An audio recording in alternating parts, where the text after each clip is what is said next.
नमस्कार, मैं अंकित और आप देख रहे हैं सिटी पोस्ट लाइव। आज हम बात करेंगे देश की सबसे बड़ी आर्थिक घटना यानी केंद्रीय बजट 2026 की। वित्त मंत्री निर्मला सीतारमण इस बार 1 फरवरी रविवार को बजट पेश करेंगी। इस बजट की खास बात यह है कि यह उनके लगातार 9वें बजट होंगे।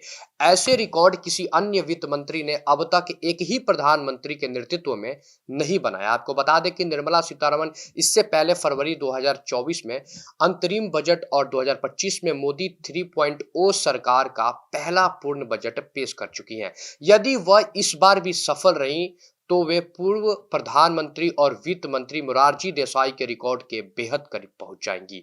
मोरारजी देसाई ने कुल 10 बजट पेश किए थे, लेकिन अलग-अलग कार्यकाल में।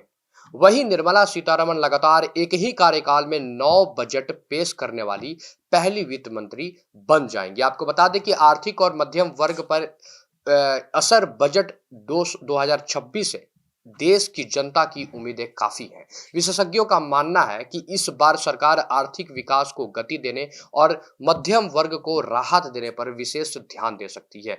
बढ़ती महंगाई और टैक्स के बोझ से आम लोगों का घरेलू बजट दबाव में होगा।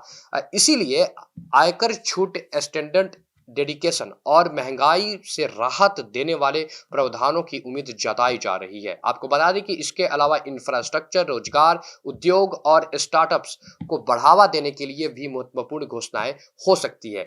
इससे न केवल निवेश आकर्षित होगा बल्कि देश की आर्थिक गति को भी मजबूती मिलेगी। बजट पेश करने की तारीख और समय में बदलाव। अब बता दें इस पे क्या है कि भारत में पहले केंद्रीय बजट 28 फरवरी को पेश किया जाता था। यह परंपरा ब्रिटिश शासन काल से चली आ रही थी। उस समय बजट शाम 5 बजे पेश किया जाता था ताकि इसकी जानकारी लंदन के कामकाजी समय में भी पहुंच सके। लेकिन 2017 में मोदी सरकार ने इसे बदलकर 1 फरवरी कर दिया ताकि बजट संसद से समय पर मंजूरी पाए और नई योजनाएं 1 अप्रैल से नए वित्त वर्ष के साथ लागू हो सके। इसके साथ ही बजट पेश करने का समय भी सुबह 11 बजे कर दिया गया था। इसका इतिहास 1999 तक जाता है, जब तत्कालीन वित्त मंत्री यशवंत सिन्हा ने इसे शाम 5 बजे से सुबह 11 बजे कर दिया था। तब यह समय लागू है। अब बात करते हैं ऐतिहासिक दृष्टि के बजट। भारत का पहला केंद्रीय बजट 26 नवंबर 1947 को देश के पहले वित्त मंत्री आर के शनमुखम चेट्टी ने पेश किया था।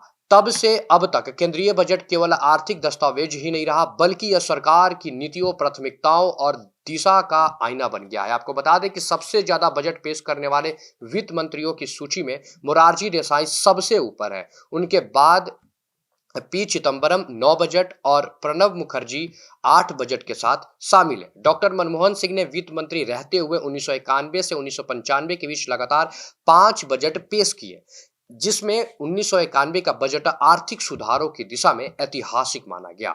अब बात करते हैं बजट भाषण के रिकॉर्ड। देखिए, सबसे लंबा बजट भाषण निर्मला सीतारमण ने 1 फरवरी 2020 को दिया था, जो 2 घंटे 40 मिनट तक चला। देखिए, कुल मिलाकर बजट 2026 न केवल आर्थिक दिशा तय करेगा बल्कि इतिहास और राजनीतिक दृष्टि से भी महत्वपूर्ण माना जा रहा है। मध्यम वर्ग, उद्योग और निवेशकों की नजर से इस बजट पर टिकी हुई है। इसी के साथ इस खबर में और इस विश्लेषण को यहीं समाप्त करते हैं। देखिए, बजट पेश होने के बाद हम इसके मुख्य प्रावधान और असर के बारे में विस्तार से चर्चा करेंगे। तब तक के लिए देखते रहिए हमारा चैनल सिटी पोस्ट लाइव।